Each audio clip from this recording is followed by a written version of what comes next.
प्रिय छात्रों, आप सभी को मेरा सुप्रभात। हिंदी की कक्षा में आप सभी का स्वागत है। आज हम सूर्यकांत त्रिपाठी निराला द्वारा उत्साह कविता का पठन करेंगे।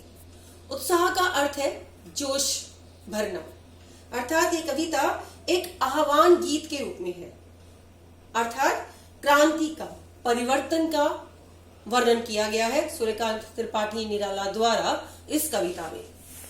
कविता में परिवर्तन की बात की गई है, तो आइए देखते हैं कि किस तरीके से कवि ने परिवर्तन की बात की है।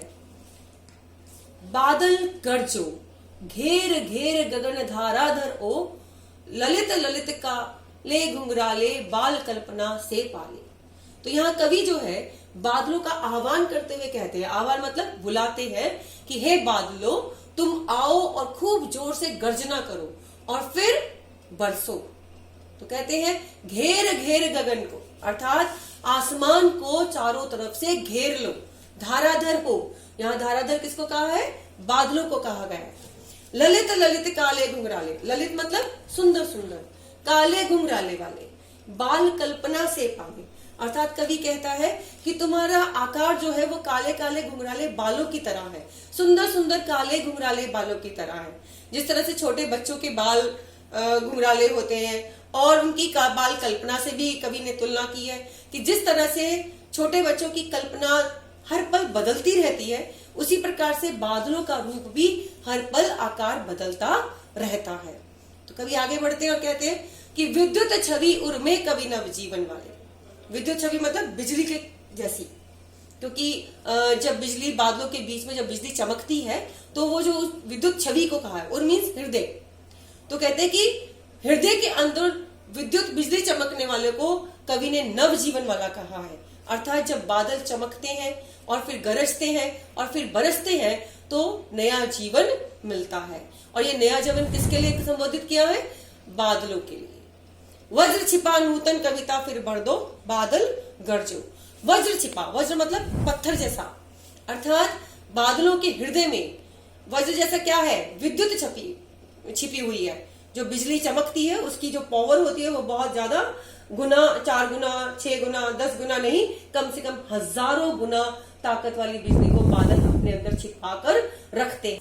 और तुम्हारे अंदर वज्र जैसी अपार शक्ति है।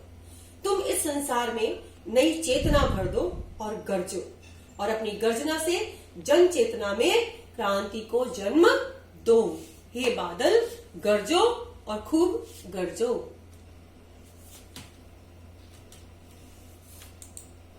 अब ये आपके सामने इस पद्यांश के कुछ प्रश्नोत्तर और शब्दार्थ हैं, जिन्हें आप ध्यानपूर्वक पढ़ेंगे और इनका हल करेंगे। अब हम अगले पद्यांश की ओर बढ़ते हैं, जिसमें कवि कहता है विकल विकल उन्मन थे उन्मन। विकल विकल मतलब परेशान, उन्मन मतलब अनमने वन से। तो यहाँ बादलों को कह रहे हैं कि हे बादलों, तुम खूब गरजो और बरसो, और धरती पर रहने वाले परेशान जो लोग हैं, जो गर्मी से परेशान हैं और अनमन मना बेमन से रह रहे हैं, विश्व के निदाद के सकल जन, विश्व के निदाद मतलब गर्मी से जो धरती पर तप रहे हैं, लोग परेशान हो रहे हैं, उन लोगों को उस गर्मी से, उस परेशानी से मुक्ति दिलाने के लिए हे बादलों, तुम आओ और खूब बरसो। आए अज्ञात दिशा से अनंत के घन। आए अज्ञात दिशा से अर्थात जाने कौन सी दिशा से ये लोग आते हैं, कौन? बादल।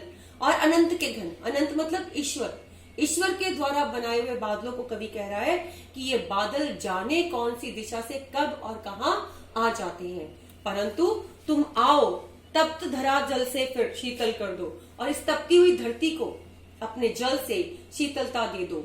और ये बादलों, तुम गरजो और खूब बरसो, अर्थात इस धरती पर रहने वाले पीड़ित जन सामान्य को सुख का अनुभव हो, परिवर्तन का आभास हो, इसलिए तुम आओ और खूब बरसो। इस पद्यांश के भी आपके समक्ष कुछ शब्दार्थ और प्रश्न दिए गए हैं, जिनका आप ध्यानपूर्वक अध्ययन करेंगे और इनको हल करने का प्रयास करेंगे। और यदि इन प्रश्नों में किसी भी प्रकार की आपको कोई समस्या, या कोई शंका या कोई परेशानी हो तो आप मुझे व्हाट्सएप पर या कॉल करके अपनी समस्या का हल कर सकते हैं। हिंदी की अगली कक्षा तक के लिए आप सभी को मेरा धन्यवाद।